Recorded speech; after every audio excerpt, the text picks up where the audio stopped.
Rudi ছদ্মবেশ নিয়ে থানায় দীপাকে দেখতে আসে। রুডি বেঁচে আছে এটা দেখে দীপা চমকে ওঠে। এমনটাই দেখতে চলেছেন অনুরাগের ছোঁয়া ধারাবাহিকে। বিস্তারিত জানতে ভিডিওটিতে লাইক দিয়ে সম্পূর্ণ দেখতে থাকুন। মা কুন্তলা হসপিটালে রুডির সাথে দেখা করতে যায়, আর সেখানে কুন্তলা রুডিকে বলে ওঠে, আমি আজ অনেক খুশি। আমি চেয়েছিলাম সেনগুপ্তর পরিবার পুরোপুরি শেষ হয়ে যাক। এই দীপা সেনগুপ্তর জন্যই কোনোভাবেই আমরা সেনগুপ্তর পরিবারকে ক্ষতি করতে পারছিলাম না, কিন্তু মৃত্যুর বিষয়টা নিয়ে সেনগুপ্ত যেই শাস্তিটা পেয়েছে এতে আমি খুব খুশি। এই কথাগুলো শুনে রুডিও খুব খুশি হয়ে যায়। আর তারপর রুডি তার মাকে এসে বলতে থাকে, ডক্টর সেনগুপ্ত এত অভিজ্ঞ ডাক্তার হওয়ার পরও বুঝতেই পারেনি আমি যে মরে যাইনি, আমি যে অজ্ঞান হয়েছিলাম। কিন্তু আমার এই মৃত্যুটা নিয়ে সেনগুপ্ত পরিবার পুরো তোলপাড় হয়ে গেল। এটা দেখে আমিও খুব খুশি। এরপর এখন আমার এটা ইচ্ছে, দেখার ইচ্ছে হচ্ছে আমার মাদার ইন ল জেলের মধ্যে কেমন শাস্তি পাচ্ছে, কেমনভাবে আছে। আমাকে যেভাবেই হোক তার কাছে যেতে হবে, তার সাথে দেখা করতে হবে।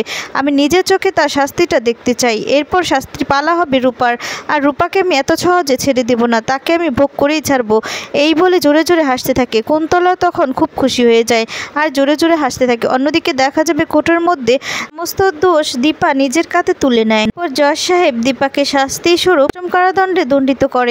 থানায় নিয়ে আসা হলে দীপা সেনগুপ্ত পরিবারের কথাগুলোই ভাবতে থাকে, সোনার কথাগুলো ভাবতে থাকে। এদিকে পুলিশ অফিসার অনিকেত হসপিটাল থেকে থানায় ফিরে আসার পরেই দীপার শাস্তির কথা শুনে খুব কষ্ট পায়, আর মনে মনে বলতে থাকে, এই মহিলাটি খুন করেনি এটা আমি 100% শিওর। এখন আমাকে সকল সত্যটা জানতে হবে। পুলিশ অফিসার অনিকেত দীপার কাছে গিয়ে বারবার করে তাকে প্রশ্ন করতে থাকে। দীপা তখন উত্তরে বলতে থাকে, আমার যা শাস্তি দেওয়ার করতো আমাকে দিয়েছে, আমি এখন এই বিষয় নিয়ে আর কোনো কথাই বলতে চাই না।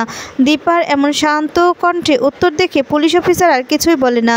এরপর মনে মনে বলতে থাকে, আমি যেভাবেই হোক এনাকে নির্দোষ প্রমাণিত করেই ছাড়বো, অন্তত আমার প্রাণ বাঁচানোর জন্য। কথাগুলো বলে এক দৃষ্টিতে দীপার দিকে তাকিয়ে থাকে। অন্যদিকে ছদ্মবেশে রুডি তার মায়ের সঙ্গে হাজির হয়, আর তারপর ওখানে বলতে থাকে, আপনারা কারা? আর তখন ছদ্মবেশে রুডি বলে ওঠে, আমি দীপা সেনগুপ্তর দূরের আত্মীয় হই, তার সাথে একটু কথা বলতে চাই। এ কথা শুনে অফিসার অনিকেত উঠে আসে আর বলে, দীপা সেনগুপ্ত কারোর সঙ্গে দেখা করতে চায় না, কথা বলতে চায় না। রুডির মা রুডি দুজনেই জোরাজোরি করতে লাগলে তখন পুলিশ অফিসার অনিকেত তাদেরকে অনুমতি দেয়।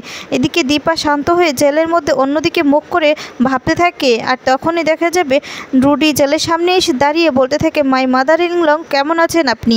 কথাটা শুনে দীপা চমকে ওঠে, আর পিছনে ফিরতেই ছদ্মবেশী রুডিকে দেখে চিনতে পেরে যায়। আর তখন সাথে সাথে তার সামনে দাঁড়িয়ে এসে বলতে থাকে, রুডি তুমি বেঁচে আছো? তখন রুডি হেসে বলে, হ্যাঁ, কিন্তু আমাকে মার্ডার করার দায় আপনার শাস্তি হচ্ছে। এটা দেখে আমি খুব খুশি। এখন আপনি প্রমাণ করতে পারবেন না যে আমি বেঁচে আছি।